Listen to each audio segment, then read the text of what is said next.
Okay, let's take a look at the Startup Chapter 3, which is about exponential functions.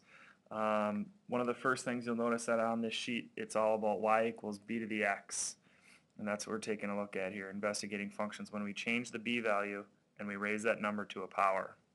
First thing I'd like you to think about, the first understanding that's key, is that negative exponents flip numbers over. So the big idea is, did you know that negative exponents flip numbers over? Let's take a look at that real quick. What we're talking about is, if you have a number like 5 to the second power, we all know that that's simply 25. But why? It comes from 5 times 5, or 5 to the second power makes 25. So that's an easy one. What about 5 to the negative 2 power? Now when we say negative exponents flip numbers over, we're not talking about doing this. That is not a flip over for 5. So let's get that out of our mind. When we're saying negative exponents flip, we're talking about how this 5 to the negative 2 power is really 5 over 1 to the negative 2 power. Now what happens is it flips this base. This is the base, this is the exponent, so it flips. It becomes 1 over 5 to the second power. Now when we do that, we end up with this, so it's 1 over 5 to the second. It flips and becomes a positive exponent.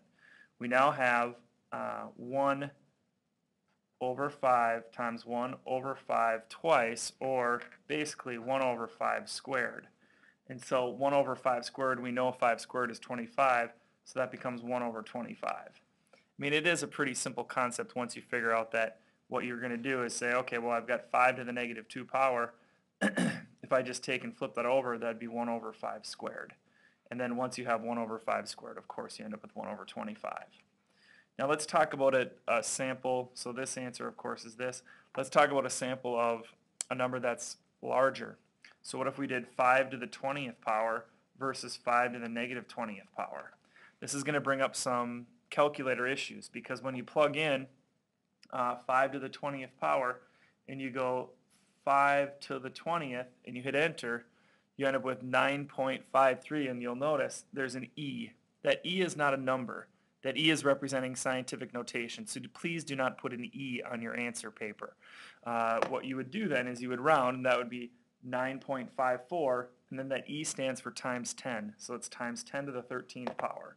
So that would equal 9.54 times 10 to the 13th power, meaning we'd take this decimal point and move it 13 places to the right. Second example, 5 to the negative 20 means 1 over 5 to the 20th power, because we know that negative exponents flip over. And so now if I do that, I end up with 1 divided by this really large number. And so if I'm going to divide 1 by this really large number, I'm going to end up with a teeny tiny number. So if I take 1 divided by 5 to the 20th, I get 1.04 or 1.05 with correct rounding times 10 to the negative 14th power. So that is something to keep track of as you're working with higher powers. That you need to be able to understand what your calculator is telling you, and that E is standing for scientific notation. So please don't make that mistake. So once you have that concept down, that negative exponents flip over, you're going to be fine, because then you can do something like this: 1/2 to the negative 3 power. Well, that's negative, so I can flip that over. That's like having 2 over 1 to the third, and 2 to the third equals 8. So 1/2 to the negative third is 8, because negative exponents flip. Now that concept's going to come up as we look at all the potential different graphs that you can have when you put different b values. And I'm just going to go through this quickly now that you have the understanding that negative exponents flip. So here you begin with b values that are greater than 1. If you have a b value greater than 1, that is going to be an increasing exponential curve. You're going to start, it's going to hit the y-intercept at 1, it's going to curve up. So that would be y to the second power here, shown in blue. In red, we've got y equals 3 to the x. This was y equals 2 to the x. And so then as they curve, exponentially grow. Okay, and asymptote at y equals 0. The graph is an increasing exponential curve with an asymptote at y equals 0. If you have a b value that is less than 1 but greater than 0, so now you're talking a decimal number that you're raising to an exponential power x.